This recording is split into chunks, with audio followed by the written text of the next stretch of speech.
Friends welcome to exam तक। जैसा कि पता है फ्रेंड्स आप लोगों को हिंदी के अपन बहुत ही अच्छे प्रश्नों को विस्तृत अध्ययन करते चले जा रहे हैं। तो आज मैं आप लोगों के सामने वाच्य लेकर के आया हूँ फ्रेंड्स। अगर आपने मेरी प्लेलिस्ट नहीं देखी है और इतने सारे मैंने हिंदी के सभी टॉपिक क्लियर किए हुए हैं, वाच्य से संबंधित अगर आपने वीडियो नहीं देखा तो ये देख लीजिएगा। संधि और वाक्य के सारे वीडियो प्लेलिस्ट में रखे हुए हैं, तो एक बार उनको आप जरूर देखिएगा। चलिए बिना किसी देरी के, अगर आप चैनल पर नए हैं तो सब्सक्राइब कर लीजिए, अपने मित्रों को जरूर शेयर कीजिएगा। प्रश्न बनता आपके सामने, वाच्य के भेद।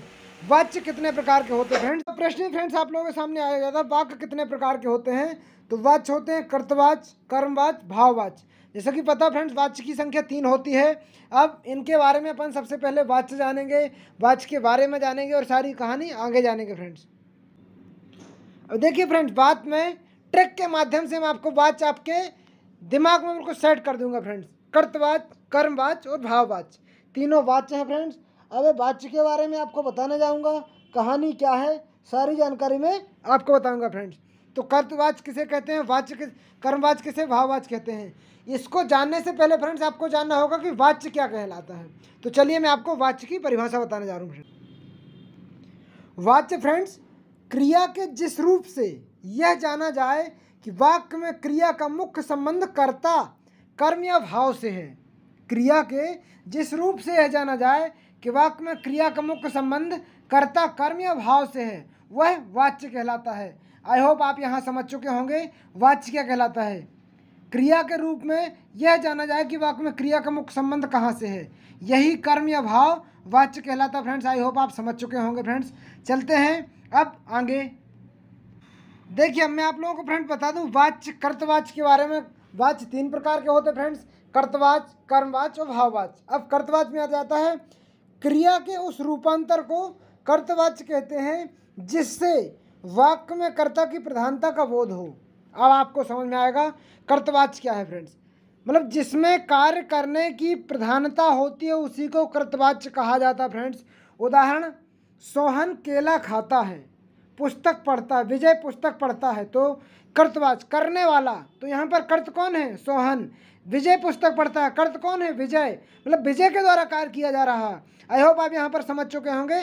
कर्तवाच्य मतलब जिसके द्वारा क्रिया को किया जाता है, कार्य को किया जाता है, उसको कर्तवाच्य कहते हैं। आई होप फ्रेंड्स आपको समझ में आ गया होगा। उदाहरण के लिए फ्रेंड्स आपके पास आएगा, लड़कियां बाजार जा रही हैं, मैं रामायण पढ़ रही हैं, कुमकुम खाना खाकर सो गई। तो इसमें मतलब कहीं ना कहीं कर्म की बात हो रही है, कर्त की बात हो रही है। तो ये सारी चीज़ें कर्तवाच्य के अंतर्गत आएंगी। आई होप आप ये कर्तवाच्य के बारे में समझ चुके होंगे। अगला आ गया फ्रेंड्स आपके सामने कर्मवाच्य। कर्मवाच्य क्या होता है, क्रिया के उस समांतर रूप को कर्मवाच्य कहते हैं फ्रेंड्स। कर्मवाच्य किसे कहते हैं, क्रिया के उस समांतर रूप को, क्रिया के उस रूपांतर को कर्मवाच्य कहते हैं जहाँ पर क्या होते हैं, जिस वाक्य में कर्म की प्रधानता होती है, यानी कि कार्य के बारे में बात की जाती है, उसी को कर्मवाच्य कहा जाता है। कवियों द्वारा कविताएं लिखी गई, क्या लिखी गई, कविताएं लिखी गई, किसके द्वारा, कवियों द्वारा। रोगी को दवा दी गई, किसको दवा दी गई, रोगी को दवा दी गई। उससे पुस्तक पढ़ी गई, उसने मतलब पुस्तक पढ़ी। तो आई होप यहाँ कर्म की प्रधानता पाई जाती है, उसी को कर्मवाच्य कहते हैं। आई होप आपको कर्मवाच्य समझ में आ गए होंगे फ्रेंड्स। यहाँ पर फ्रेंड्स केवल अगर ये आता है सोहन केला खाता है, मतलब केवल एक की बात हो तो कर्तवाच्य कहलाता है।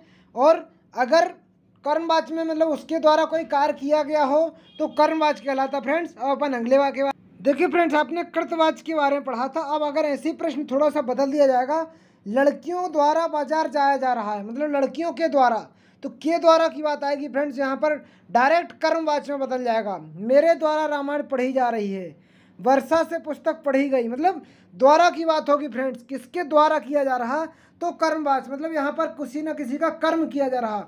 आई होप आप यहाँ पर समझ चुके होंगे फ्रेंड्स। अब फ्रेंड्स आप लोगों के सामने आ गया भाववाच्य। भाववाच्य क्या है फ्रेंड्स, मैं आपको भाववाच्य के बारे में बता दूं।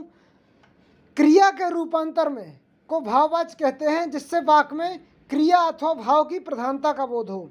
जिसमें फ्रेंड्स भाव की प्रधानता का बोध पाया जाता है। उदाहरण के लिए, राम से टहला भी नहीं जाता, राम से टहला भी नहीं जाता, मुझसे उठा नहीं जाता, धूप में चला नहीं जाता। ये सारी चीज़ फ्रेंड्स भाववाच्य के अंतर्गत आएगी। आई होप आप इसको समझ चुके होंगे, भाववाच्य क्या कहलाता क्या नहीं कहलाता है। और फ्रेंड्स उदाहरण के लिए, हमसे वहाँ नहीं ठहरा जाता। आपने कई बार देखा होगा, तो अपने भाव प्रकट हो रहे हैं फ्रेंड्स, हमसे वहाँ नहीं ठहरा जाता, कहीं ना कहीं भाव प्रकट करने की बात हो रही है। उससे आगे क्यों नहीं पढ़ा जाता, मतलब उससे आगे नहीं पढ़ा जाता, मुझसे शोर में नहीं सोया जाता। आई होप आप ये सारी चीज़ें समझ चुके होंगे फ्रेंड्स। तो आप ये जानकारी आप देख चुके हैं फ्रेंड्स। अब आपने तीनों वाच्य के बारे में पढ़ा, बताइए आपको कैसा लगा। अगर आप चैनल पर नए हैं तो सब्सक्राइब कर लीजिएगा, अपने मित्रों को जरूर शेयर कीजिएगा। वंदे मातरम, जय हिंद, जय भारत।